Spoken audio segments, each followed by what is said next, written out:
Lengser wangi.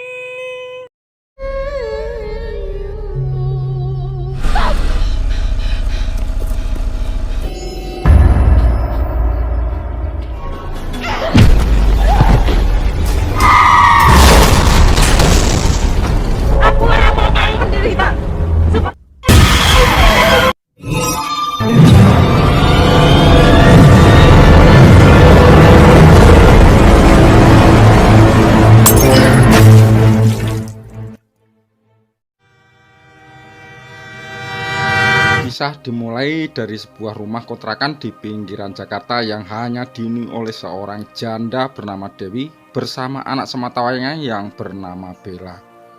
Siang itu mereka berdua bersiap pindah ke Yogyakarta untuk menetap dan menempati rumah yang diwariskan oleh almarhum ibunya.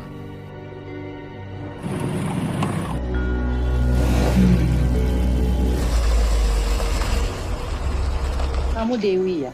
Iya, Saya Mbok Dewi Ratmi. dan Bella yang baru datang ingin segera berkeliling dan melihat-lihat isi di dalam rumah. Mata Dewi tiba-tiba tertuju dan ingin membuka pada sebuah kamar yang dirantai, tetapi tiba-tiba Jangan pernah buka pintu itu. kenapa Mbok? dengan suara keras Mbok Ratmi melarang membuka kamar itu dan segera membanting pintu itu sebelum pergi keluar. Dengan perasaan penasaran, Dewi segera melanjutkan memeriksa di lantai di atas. Sementara Bella yang turun ke lantai bawah segera membuka pintu kamar yang di rantai itu. Tampak dari luar, ternyata kamar itu hanya sebuah gudang yang terbengkalai tidak terurus. Ketika sedang makan malam bersama ibunya, seperti melihat seseorang duduk di kursi goyang. Bagaimana Dewi? Mbok itu siapa Mbok? Tidak ada siapa-siapa. Dewi yang merasa gelisah dan ingin menghilangkan suasana kaku, mencoba untuk mengobrol dengan Mbok Ratmi supaya lebih akrab. Pagi pun tiba.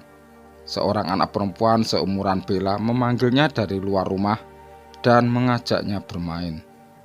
Dewi yang terbangun segera turun untuk mencari Bella, tetapi sesuatu keanehan mulai dirasakan oleh Dewi.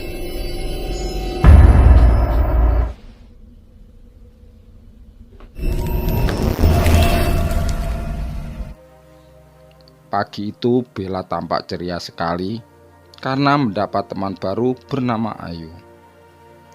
Mengetahui kalau Dewi pulang ke Yogyakarta, teman lamanya bernama Hanum datang mengunjunginya.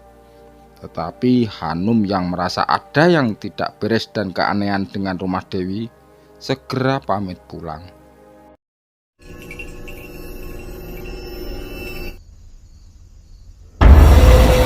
Dewi, kamu tinggal sendirian di sini. Aku pamit pulang dulu ya. Karena ingin bermain dengan teman barunya, Bella memilih tidak ikut ibunya ketika mengajaknya ke mall.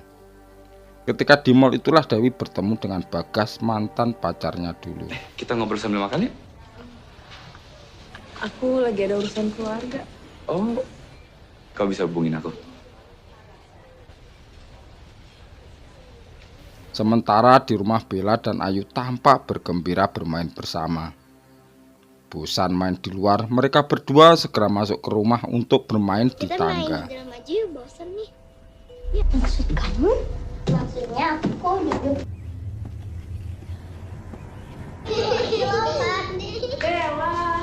Bella, kamu ngapain? Bella, turun! Bella, ngapain? Dewi yang baru pulang belanja sangat kaget dan segera berlari dan mencegah Bella yang mau meloncat dari tangga atas. Merasa kesal dengan mamanya, Bella segera turun dan menemui Ayu yang berada di gudang terbengkalai. Dan Bella pun berjanji akan selalu bersama Ayu dan ibunya. Kenapa kamu ada di sini? Sekarang aku tinggal di sini. Apakah kamu mau tinggal bersama kami? Maukah kamu berjanji? Berjanji untuk apa? Dewi sangat marah melihat Bella ada di dalam gudang dan juga heran. Bella mengatakan temannya Ayu bersama ibunya tinggal di dalam gudang. Keanehan, keganjilan mulai dirasakan oleh Dewi. Karena mulai diselimuti rasa takut ketika melihat foto Lastri bersama anaknya. Dewi pun meminta agar Mbok Ratmi tidak pergi dari rumah apapun yang terjadi demi Bella. Ayu, ini anaknya Lastri. Iya.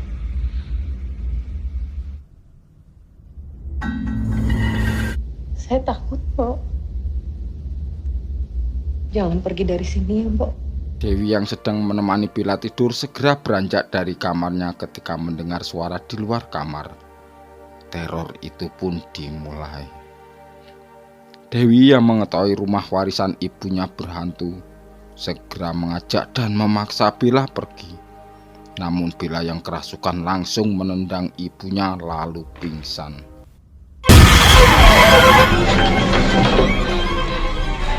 Bella, ayo. Rumah ini berhantu. Tapi aku nggak mau pergi dari sini, Ma. Bella, kamu harus nurut sama Mama. Aku nggak mau pergi dari sini.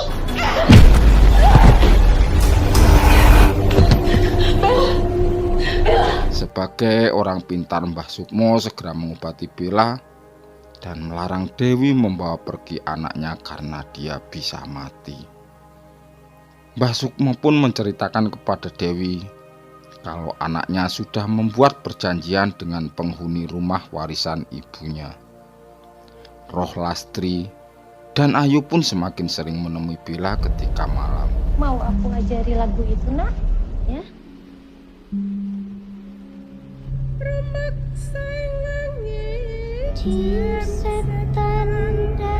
Dewi semakin takut dan khawatir dengan putri satu-satunya yang sering main sendiri di gudang.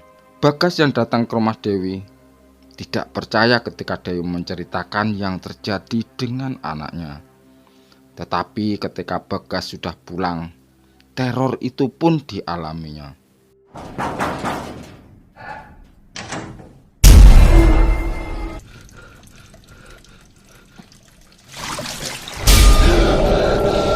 Dewi yang sudah bulat tekadnya untuk melindungi anaknya dengan membawa jimat ramuan hasil browsing di internet, segera mencari arwah yang mengganggu anaknya. Mbah Sukmo yang datang lagi segera memegang tangan Bella.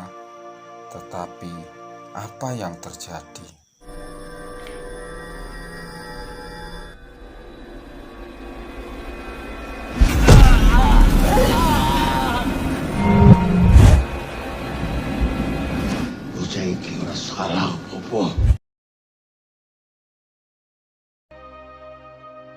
Mbah Sukmo pun segera menceritakan kepada Dewi tentang mayat dan pembunuhan yang terjadi di kamar itu.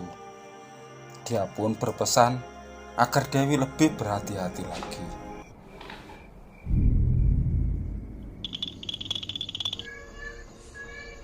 Itu pasti Mama. Matiin lagu itu. Mama harus janji, Mama nggak pernah setel lagu itu lagi. Dewi yang sedang memutar lagu Jawa yang sering dinyanyikan oleh Bella, tiba-tiba dimarahi Bella dan disuruh mematikan. Rupanya itu adalah lagu untuk mengusir roh penunggu rumah Dewi. Teror juga masih terus menghantui Bagas di rumahnya. Teror itu berhenti ketika ibunya Bagas datang.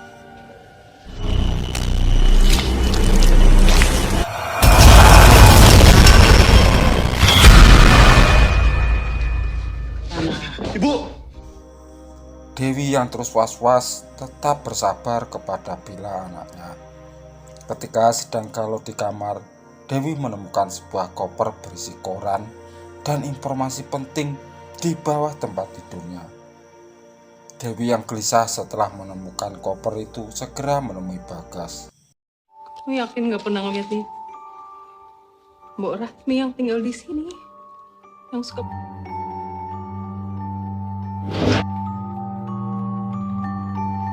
Dia yang bunuh mama kamu. Dari surat itu Dewi tahu kejadian yang sebenarnya tentang pembunuhan yang terjadi di kamar itu beberapa tahun lalu.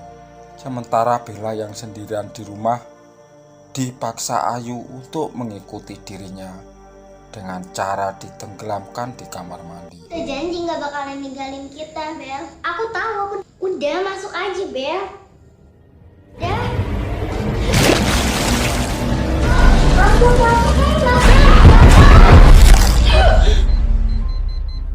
Dewi yang tidak mau teror itu terus-menerus dialaminya, segera menemui Lastri agar menampakkan dirinya. Akhirnya arwah Lastri dan ibunya Dewi menampakkan diri hingga akhirnya. Hentikan! Kamu telah menghancurkan hidupku. Dewi tak ada hubungan. Tapi dia, aku yang mamanya. Maafkan Mama. Hari pun berlalu, Dewi yang sudah menjadi gila tampak merasa bahagia bersama anak dan keluarganya tinggal di rumah ibunya. Hingga petugas dari rumah sakit jiwa pun harus memaksa Dewi untuk dibawanya. Nah teman-teman, selalulah jadi pribadi atau orang yang selalu bersyukur dan mendekatkan diri kepada Tuhan. Semoga alur film ini bisa memberikan pembelajaran bagi kita semua.